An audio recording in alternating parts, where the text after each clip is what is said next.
Guess we should go ahead. Get started. First, is there any public comment? No public comment. So the crowds are here because we are handing over the That's right. helm of the checkbook to Ms. Schottky. So I will now pass you the golden Awesome. or brown gavel, and it's all yours. So. All right, it's my pleasure to call this Finance Committee meeting to order on Monday, January 29. So with no public comment, we'll move right into our action items, which the first one is Amendment 1. So, Mr. Oberst. Good afternoon. You're so Ms. Schottky formal. and I was like, rest of- Mr. Oberst, and That's what we do. June 29th, and I mean January 29th, and all the You formalities. are officially now a signer, a signature. Yes, I know. So It's my claim to fame. you can't turn back now. That's right. So, anyways, as we've been mentioning the last few months, Amendment 1 is before this group. Similar timing we've done in prior years. If the first 6 months of our fiscal year, first few months of school being in session, we go back and look at our assumptions we put in place when the original budget was passed by June last year. Common adjustments are, as around a while, are whereas we have the big fall enrollment count date in October, which represents 90% of our blended count this school year. And we have a good sense of where some of our other, primarily compensation is coming out. This year was a little more difficult budgeting time because, as you're aware, we have a new framework, compensation framework for the teachers. And whereas we made some overall, estimates on the impact, we had not yet, when the budget was completed last June, actually placed all those teachers in their new pods, if you will. So now we have that all done. We're seeing what that compensation is in fact. So on the general fund, the Amendment 1, primarily on the revenue side, we are adjusting local revenues, which are tax revenues, and state aid to reflect what we now know. Tax bills go out in June, so we most of everything collected by end of December. 18 mills that's applied to the non-homestead. This year, as Mary recalls, the first year of the new enhancement millage. And we estimated conservatively back when the budget was prepared at about $3 million. We got probably 90% of that collected as of the end of December also, and so there's we're increasing the estimate in terms of enhancement millage by about $450,000, which will come out about $3.5 million for the enhancement millage. And then the enrollment came in, fall enrollment, although we are still, in fact, auditors are in last week and this week, and I'll be here next week, auditing the enrollment, the count date in October. Pretty involved process, and much like in prior years, we won't give you the final enrollment numbers till about May. It's when the report is issued by the ISD in terms of the official fall count. There's also these Section 25 adjustments that are going on. Those are students that are in our district or in a particular district on count day in October, then go somewhere else in the interim. There's a whole lot of gyrations that go on with Section 25. You may recall last year, I think we lost about 90 students in that process. That window for Section 25 doesn't close until the February count date, which is February 14th. So until that point in time, we're quite sure when it's going to come out. It's all subject to audit too. So we made some adjustments. Enrollment came in, fall enrollment as it stands now, as it was reported back in October, a little bit below we had budgeted for. So we made some revenue adjustments to reflect that. We'll likely make another adjustment come May 2 when we have time audited enrollment. So that's where our revenue is going to come out. On the cost side, again, in the general fund, most of the impact side is related to compensation. Attached to that is some additional dollars for the retirement system. Made some estimates, again, in the bill, that school aid bill, some changes to the ORS rate adjustment, so we're just chewing that up to what we actually think it's going to be now that we're into it for a few months in terms of our compensation levels. So you look on, and these aren't numbered, but there is a page that looks like this with adjustments. This is in the general fund and the impact of the fund balance. You can see that Amendment 1 really reduces fund balance by about $1.5 million down to $10.6 million. And what was sitting on your desk when you walked in or your place is a summary sheet that you've seen before in terms of our fund balance impact, computed under the early warning criteria, which is now obviously board policy. So you can see, very last column, we can see the red column was where we thought our fund balance was going to come out based on the original budget, almost 8%. 11.5 million at the very top is a number there. The blue shaded column is after Amendment 1. We think the fund balance will come out 10.6 million. It reduces a bit down to 7.35%.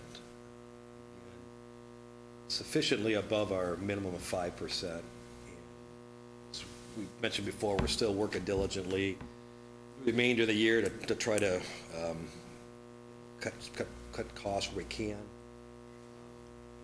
Very shortly here, get into our budgeting process for next fiscal year, also, and some assumptions there too. So that's where things stand in the general fund.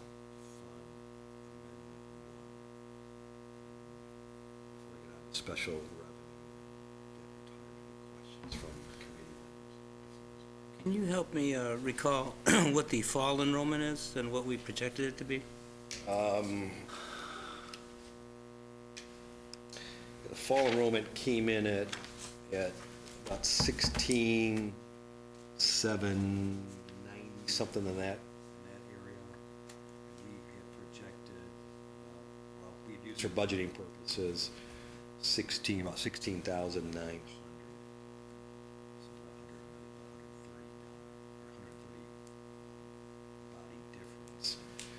We recall our budget for enrollment budget was actually last year's actual blended count. We had 50. So in terms of last year, we're a little bit less in terms of the budget. At this point in time, based on so go until we get a better number, as I mentioned back in May. That's what we've adjusted The auditing process. to at this point in time. Yeah, a couple questions too. Yeah. So this is, we've gone over 1 million times, but just right. the difference between, in the packet page, the thing that you just held up shows that our budget is, well, our expenditures are 214, and then,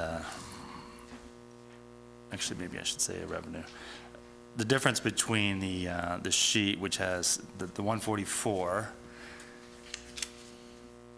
is the fund balance. The revenue there you're talking about? The budget, the Amendment 1 in the packet. You see what I'm looking at now? Am I confused here? So page 5 in our packet has the expenditures for amended budget at 214 million. Correct. And then, however this is done here, then on this sheet, you have our revenue is 144 million. So the Yeah. difference between these two numbers, yeah. Well, again, talking expenditures, the 214's expenditures. This is revenue. Right. And there's a particular calculation as to what revenue is in for the 5%, which is reflective. Okay, so that, It's basically all unrestricted revenue is all that counts in the computation. Anything restricted is pulled out of Right, it. so this isn't our total. So the difference between those two numbers is based on money that's coming in and going right back out, But, for yeah, the most part. Restricted dollars, which, Restricted yeah, dollars, which we essentially has zero impact on fund balance, yeah. Okay, and then secondly, if we look at across, we see that there, and I know that this has always been true, so I'm just hoping it's true this year as well. So we see that the fund balance tends to go up at the end of the year, so. And this has been a persistent issue, and I understand that there's lots of things that are coming. Although the changes this year are the way we pay employees is a significant difference. And so, but is it possible, likely, that we'll have a significantly higher, or is this 7.35%? Yeah, I'm not going to use the word likely, so. I will, we have historically as a district, obviously before my time, tried to be on the conservative side Right. of budgeting because of all the moving parts. It's much more difficult, this large district with all the programs we have, predictability of events happening. So, so could we pick up some fund balance by the end of the year? You just said, Dr. Baker, historically, many years we have. Is it likely? I'm not going to say that. Well, we've already gone up 2% from what you Right, planned, so it's yeah. like, Okay. I just thought I'd know, it's tough to, I know we can't, and it's different because we're not planning on changing the way we pay people either, so, but. Yeah, I mean, in fact, we just, I think, our meeting Friday afternoon, the other committee members, we had our Kent business, we have a monthly Kent business officials meeting at ISD, all the districts within the ISD meet. And we've been talking, the MIPSR system, there's 5 or 6 different payments that come out from the state now, offset that cost and to limit our total cost, and we just essentially found out Tuesday there's some other payment that we think we're gonna get maybe in February, but no one's really quite sure, and so there's these kinds of things that just kind of come up that, as much as we try to anticipate, and that's one reason, we have these monthly meetings, plus we're all tied into the state organization of business officials, which are right there in Lansing, but there's some things that even come up that they're not aware of, so it's all our best information we have at any point in time, in this case, Amendment 1. Things, all I know, Dr. Baker, is things will change by the end of the year. Whether we pick up some more or lose some more, I at this point, going to make a prediction on that. It won't be precisely 144, 879, 177. That's right, that's right. Any other questions on the general fund amendment? Special revenue, quickly, as you know, the 2 major programs, the special revenue fund are center programs, special ed center programs, and our food service. And again, many of the adjustments for Amendment 1, special revenue are related, much like I said, there are, for general fund, there are enrollment true-ups that we do, or again, based on, I think enrollment's going to come out now based on the fall count, and differences in compensation also. So by and large, that's the impact on special revenue. Again, there is no state mandate of a minimum fund balance on special revenue. But by and large, it's most of special revenue, except for food service, the center program pretty much has whatever we take in, we spend. Very little impact on fund balance from year to year. The food service program, done well over the years. In fact, the last couple of years, we've been in a position where we have to spend down fund balance because we have too much. It's all federally funded, and the feds say you only can basically keep about a year's worth of expenditures. Month's worth of expenditures? Rhonda? Food? 3 months, thank you. 3 months of expenditures in fund balance, and we've above that. So we have a plan in place to spend that down. A lot of that expenditures can be used, and we are using it for equipment, certainly to bring some equipment in our current buildings as we are building new buildings and renovating, like the museum school, and of course Buchanan, new build. We equip those kitchens with excess food service funds. So that's a lot of what goes on in the special revenue fund, which of an impact. And the last fund we're required by law to budget for is the debt retirement fund. Again, that's just the fund we use to pay off the bonds that were issued by the district in the last number of years. That's funded completely with property tax. So much like the general fund, when we get tax bills are issued and we actually get in the dollars for the debt retirement fund, we just true up our estimates on revenue. So not much of an impact there. Good. Any other questions about Amendment 1? All right. May I please have a motion to move forward Amendment 1 to the full board? So moved. We should just clarify, we Oh, should. each three. different. Yes, it's all Well, coming you back could, to me but now. Amendment 1 could stay at Amendment 1. General If we fund. move it to the board, I would guess, just by mentioning the three, the board will have Okay. to act specifically on each one, next board meeting, so. All right, just to clarify, so general fund, special education, and debt service, is that correct? Special revenue. Special Special revenue, revenue. thank you. Ay, ay, ay. All right, thank you very much. So may I have a motion to move forward Amendment 1, including the general fund, special revenue fund, and special education? Debt retirement. Oh, goodness retirement. gracious, debt retirement, thank you, guys. Thanks for your grace. Motion for all that, please. Support, or excuse me, motion. Support. All right, all in favor, say aye. Aye. All opposed, same sign. Thank you. All right, moving right along, purchases. The purchase agenda is with your materials as usual. Again, nothing out of the ordinary.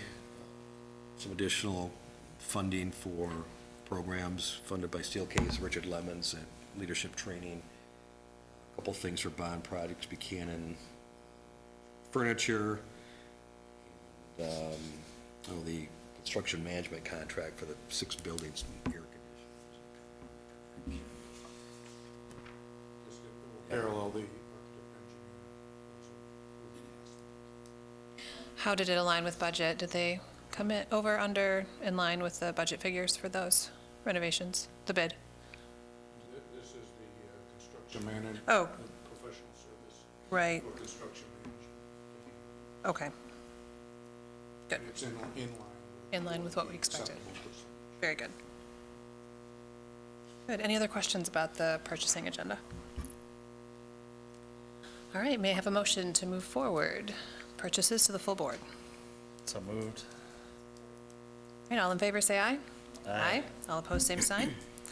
Great, reports and updates. December financial statements, Mr. Oberst. Again, the financial dashboard, the summary sheet there, this still is reflective of the initial budget. The board passes Amendment 1 at their next board meeting, then subsequent dashboard reports will reflect the new budgeted amounts, the new fund balance impacts. So again, as I've said before, tracking pretty much the way we expected things, with increases in compensation and associated increase in the retirement, FICA.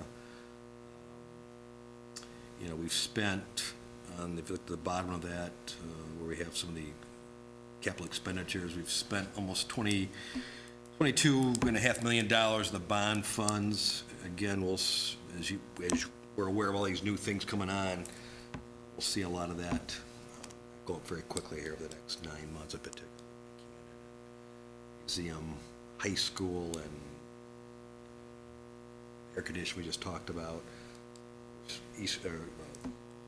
City High School renovation. We've begun some work on Union and discussion Ottawa, so all those things will be moving very quickly here over the next several months, and I think I mentioned last month. The initial plan would be to issue that second tranche of bonds this time next year, springtime of next year, early spring, depending on market conditions, all those kinds of things. So we're not required to necessarily issue it 3 years after we issue the first tranche. That was our plan all along at this point in time, and we should be tracking good from that perspective, be able to do that next. So. Good. Questions about the financial statements? All right. Warm, safe, and dry update. Mr. Clomparens. What's going on with the safety project right now? We're working to rectify all the financials on that. The income has, we've received our last income tax for that. Bond, we're moving along. Museum and Buchanan are, at this point, on track for opening. Both will be done in August. We're opening the school. Buchanan, the multi-story portion will be open at spring break to move 13 classrooms down. That was the furniture purchase that was on the purchasing agenda. JRPS University, which is heat and air conditioning, is moving along. We actually cleared the building to get that done sooner. We're looking at May timeframe to finish that project. City is well underway. We went through quite a transition over holiday break. Probably went about as smooth as could be expected. The kinds of complaints we're getting are pretty minor, and we're working to take care of those. The students have been real adaptable. We will finish phase 1 this summer, so that what's taken out of service right now, those teachers and students will go back to those classrooms in the fall with finished classrooms, then we'll take the other part of the building. Completion is about April or May of 2019. We started work on Ottawa and Union, very preliminary. We will start design work on Southwest High School as soon as the property transfer is scheduled, so we know there's a point of no return. And then we started work on the 6 elementaries for air conditioning: Brookside, Frost L, Campus L, East Leonard, North Park, and Shawmut. We will not have air conditioning in place for next fall. Some of the equipment is 16 times. What we want to do is get all the obtrusive work done this summer and out of the way, so that what's done is second shift work through the school year. Our completion time frame is about the end of March 19, which will have us with cooling for that following spring as well. Perfect. All right. Questions about the bond? Oh, one other thing. Yes. Working with Mr. Johnson on the security portion to start addressing some of the buildings that need their entries modified for security reasons. Great. All right. Questions? Anybody? Okay. And do we don't have any policy reports or updates? Yeah, do we? just a brief comment. The governor is set to release his budget on February 7th. So presumably that'll happen since he's been on time, I think, since he's been governor. And so at this meeting next month, I would hope to have some summary of what his budget is thrown in there. You may have heard, if you've listened to the State of the State address last week, he promised the largest increase in school funding in 15 years. And so the largest we've had in terms of the foundation allowance was $210 per student back in 2008, I think, or 2007, 8 in that time. So last year we got a $120 increase, year before that a $100 increase. So, but, you could slice that different ways. It could be overall funding, he put some money in the foundation allowance, some in at-risk, some, I know he's certainly is still pushing more spending on career technical education programs too. So stay tuned for that. Whether or not the House and Senate have weigh in before our meeting next month, I'm not sure about that, but if they they do, we'll try to have that information summarized for you also. And then I think you're also probably all aware that, was it a week and a half ago, the newest funding adequacy study was released. That was that study funded by, in part by Kellogg Foundation, Mott Foundation. And, the state paid for a study a year or so ago, and this was an additional study using different actually there's two methodologies that were used, but they came up with one set of recommendations, and we're still kind of dissecting that to see what it looks like, but clearly, we are, based on that study, just by looking at it anecdotally, we're significantly, as we all know, underfunded.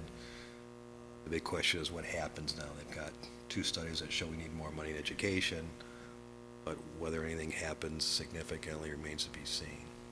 But, at some point, in fact, we've got a little task force put together at the ISD level to try to get some estimates based on, our current funding, this adequacy study, taking a small school district, a medium-sized school district, and a large school district, making some comparisons and seeing, what those differences might look like. So maybe the next couple of months we'll have some sense of what that looks like, at least for a school similar to ours, Grand Rapids Public Schools. So. Perfect. All right, anything else for the good of the cause? Fantastic, all right, well then, our meeting is adjourned. Thanks, everybody.